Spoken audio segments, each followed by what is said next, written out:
ہاں محرم کا مہینہ ہے شادی مت کرو، محرم کا مہینہ ہے کام کاج مت کرو۔ اسی طریقے سے 10ویں تاریخ کو عاشورہ کے دن بھی ایسا مسئلہ بھی آتا ہے کہ عاشورہ کے دن کچھ کام نہیں کرنا چاہیے، چھٹی رکھنا چاہیے، اگر نہیں کھلانا ہے تو مت کھلا، اس کا مطلب کہ تو پہلے بھی نہیں کھلاتا ہوگا۔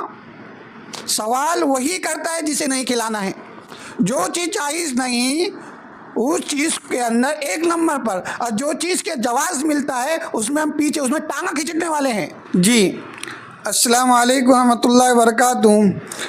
محترم المکرم حضرت مولانا مفتی صاحب، محرم الحرام میں عاشورہ کے دن ہی صرف ایک روزہ رکھنا، عاشورہ کے دن دسترخوان میں اضافہ کرنا اور عاشورہ کے دن پانی یا شربت کی سبیل لگانا، اور اسی طرح محرم کے 10ویں دن میں یا پورے مہینے میں شادی کرنا کیسا ہے؟ برائے مہربانی جواب عنایت فرمائیں۔ السلام علیکم ورحمۃ اللہ وبرکاتہ۔ محترم سامعین کرام، جیسا کہ ہماری ہمہ وقت یہ کوشش ہے کہ آپ تک دینی شرعی مسائل بذریعے یوٹیوب پہنچے، تو لہذا آپ سے یہی مؤدبانہ عاجزی و انکساری کے ساتھ درخواست ہے کہ آپ ہماری ہمت افزائی کرتے ہوئے ہمارے اس چینل MM سلیم حسینی کو سبسکرائب، لائک اور شیئر ضرور کریں۔ جی بسم اللہ الرحمن الرحیم۔ محترم سائل صاحب اور تمام سامعین کرام، ایک بات یہ ذہن میں رکھے، عاشورہ کے 10ویں دن روزہ رکھنا، یاد رہے پہلے اس کو مختصراً یہ سمجھیے کہ عاشورہ کا روزہ کیوں رکھا جاتا ہے۔ وہ اس وجہ سے کہ اللہ جل جلالہ و عم نوالہ نے حضرت موسیٰ علیہ نبینا علیہ الصلوۃ والتسلیم کو فرعون سے بچایا اور فرعون کو غرق کیا، ہلاک و برباد کیا۔ اس شکرانہ کے طور پر حضرت موسیٰ علیہ نبینا علیہ الصلوۃ والتسلیم محرم الحرام کی 10ویں تاریخ، جنہیں ہم عاشورہ سے یاد کرتے ہیں، اس دن ہمیشہ روزہ رکھتے تھے، جیسا کہ آج بھی یہودی روزہ رکھتے ہیں۔ اسی طرح ایک بات یہ بھی ذہن میں رکھے، رمضان المبارک کے روزے فرض ہونے سے پہلے محرم الحرام کا عاشورہ کا ایک روزہ فرض تھا، عاشورہ کا یہ ایک روزہ فرض تھا۔ اب جب اللہ تبارک و تعالیٰ نے فرمایا یا ایھا الذین آمنوا کتب علیکم الصیام، کہ تم پر روزے فرض کر دیے گئے، تو عاشورہ کی فرضیت ساقط ہو گئی۔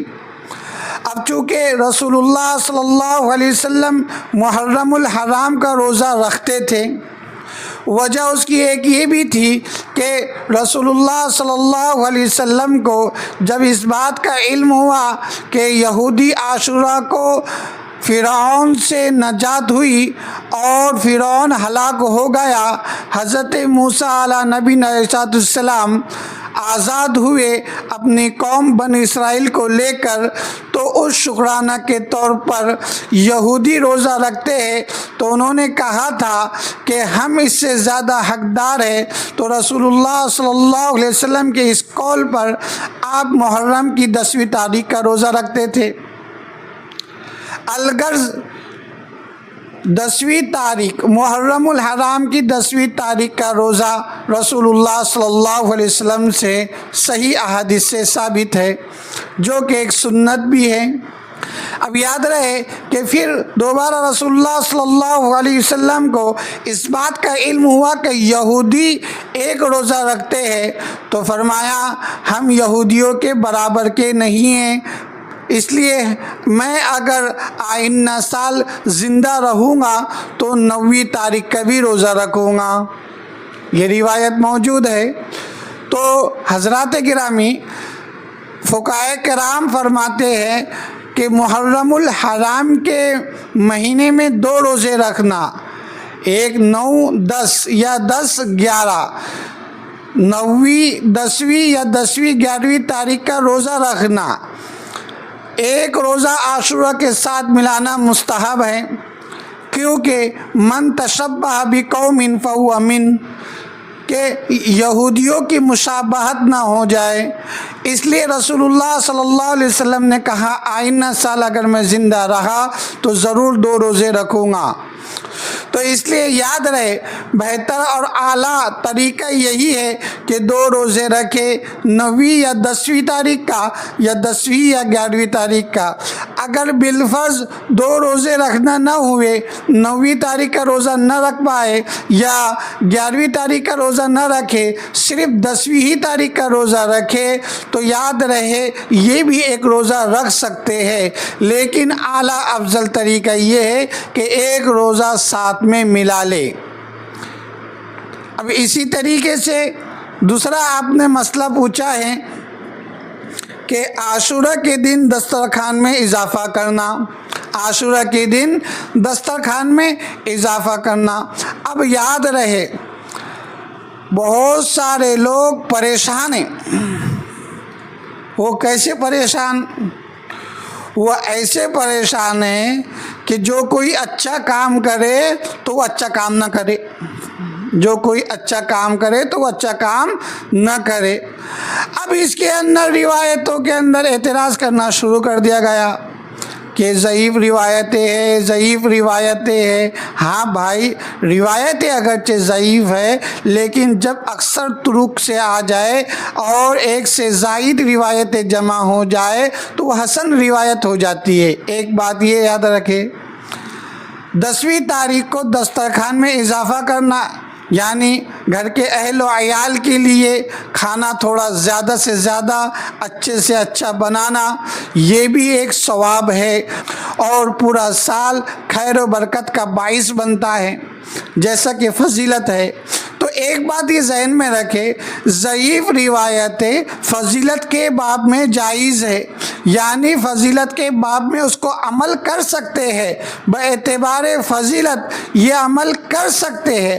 اب ہمیں اگر کھلانا ہے گھر والوں کو تو کھلاؤ، ضرور کھلاؤ، جتنا چاہے، جتنا اچھا، جتنے سے اچھا بنانا چاہے تو بنا سکتے ہیں۔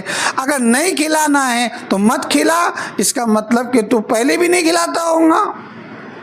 سوال وہی کرتا ہے جسے نہیں کھلانا ہے، ایسے سوال وہی کرتا ہے جسے نہیں کھلانا۔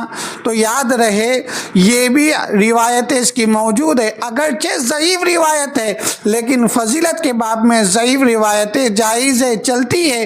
تو لہذا جو اپنے اہل و عیال کو عاشورہ کے دن اچھے سے اچھا کھانا کھلائے گا تو اس کو ضرور ثواب ملے گا، اور یہاں تک کہ پورا سال بھر رزق میں فراخی کا سبب بنے گا۔ اس لیے حضرات گرامی، کھلانے والے بالکل کھلا سکتے ہیں اور نہیں کھلانے والے نہیں کھلا رہے تو ان کی مرضی۔ اب پتہ چلا کہ یہ لوگ عام دنوں میں بھی نہیں کھلاتے ہوں گے۔ اللہ رحم فرمائے، جن کا پیسہ خرچ ہونے لگتا ہے تو ایسے سوال کرتے کہ ارے باپ، کھلانا ہی پڑے گا کیا؟ کھلانا ہی پڑے گا؟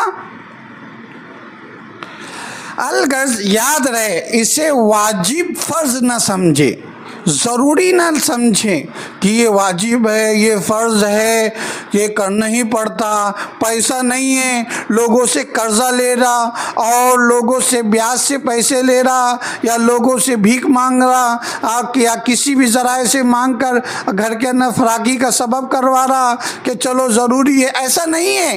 اللہ نے اگر استطاعت دی ہے تو ضرور کھلائے۔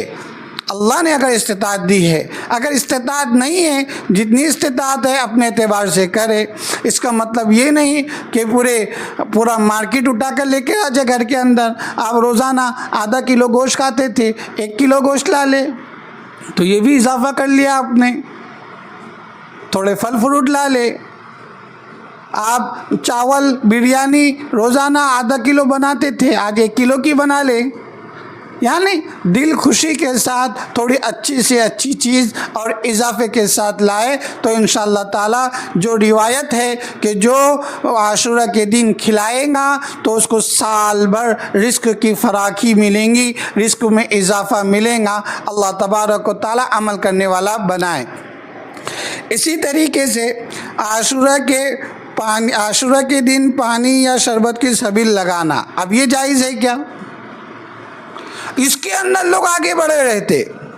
جو چیز جائز نہیں اس چیز کے اندر ایک نمبر پر، اور جو چیز کے جواز ملتا ہے اس میں ہم پیچھے، اس میں ٹانگا کھینچنے والے ہیں کہ ایسا ہے، یہ ضعیف ہے، یہ ضعیف ہے، یہ ایسا ہے، نہیں مل رہا، صحیح حدیثیں نہیں مل رہی، اس میں ٹانگا کھینچتے. اور یہ عاشورہ کے دن شربت پلا رہے، پانی بانٹ رہے، مستیاں کر رہے، یہ کہاں سے جائز ہوگا؟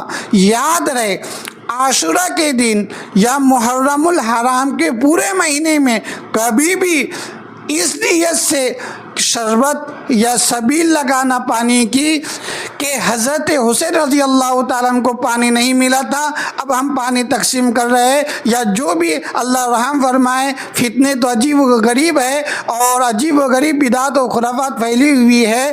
حضرات گرامی، پورے مہینے میں اگر کوئی اس نیت سے سبیل لگائے گا وہ بدعت ہے، ناجائز حرام ہے. قطعاً اس کا نہ پیسہ نہ لگائے، قطعاً ایسی حرکت نہ کرے، لوگوں تک یہ بات پہنچائے. جو چیز جائز نہیں ہے اس سے پرہیز کرے. اور ہماری فطرت یہ ہو گئی جو چیز جائز نہیں ہے، جو بدعت و خرافات ہے، اس میں ہم آگے بڑھتے، اس میں ہم آگے بڑھتے. اللہ عمل کرنے والا بنائے. لہذا یاد رہے عاشورہ کے دن پانی اور شربت کی سبیل لگانا قطعاً جائز نہیں، بدعت و خرافات ہے. اسی طرح محرم کے 10 دنوں میں یا پورے مہینے میں شادی کرنا کیوں نہیں کر سکتے؟ کیوں نہیں کر سکتے؟ کس نے منع کیا ہے؟ اب یہ ایسی باریک باتیں پکڑتے، محرم کا مہینہ ہے، شادی مت کرو، محرم کا مہینہ ہے، کام کاج مت کرو. اسی طریقے سے 10ویں تاریخ کو عاشورہ کے دن بھی ایسا مسئلہ بھی آتا ہے کہ عاشورہ کے دن کچھ کام نہیں کرنا چاہیے، چھٹی رکھنا چاہیے. کس نے کہا؟ کہاں سے ثابت ہے؟ حضرات گرامی یاد رکھے محرم الحرام کے مہینے میں کوئی بھی دن 10ویں تاریخ کو بھی یعنی عاشورہ کے دن بھی نکاح کر سکتے ہیں، شادی کر سکتے ہیں، بالکل جائز ہے. یہ چیزیں پکڑنا جاہلانہ بات ہے، لہذا اس سے پرہیز کرے، اس سے بالکل قطعاً پرہیز کرے. محرم الحرام کو معیوب سمجھنا نااہلیت ہے، کم عقل ہونے کی علامت ہے. اس لیے یاد رہے، اور یاد رہے یہ بات کہ جب محرم الحرام کے مہینے میں لوگوں کا ایسا ذہن ہو کہ محرم الحرام کے مہینے میں شادی نہیں کر سکتے ہیں، تو یاد رہے جو شادی کرے گا اس کو ڈبل ثواب ملے گا، جو شادی کرے گا اس کو ڈبل ثواب ملے گا. اس کی واحد وجہ یہ ہے کہ اس نے بدعت کے خلاف عمل کیا، اور شادی کرنے کا الگ ثواب. اس لیے حضرات گرامی جو چیز ناجائز ہے وہ ناجائز ہے، ناجائز کو جائز نہ بنائے، اور جو چیز جائز ہے اس کو اپنے اوپر حرام نہ کرے. جو چیز جائز ہے اس کو اپنے اوپر حرام نہ کرے. اللہ تبارک و تعالیٰ سے دعا ہے کہ اللہ تبارک و تعالیٰ عمل کرنے والا بنائے.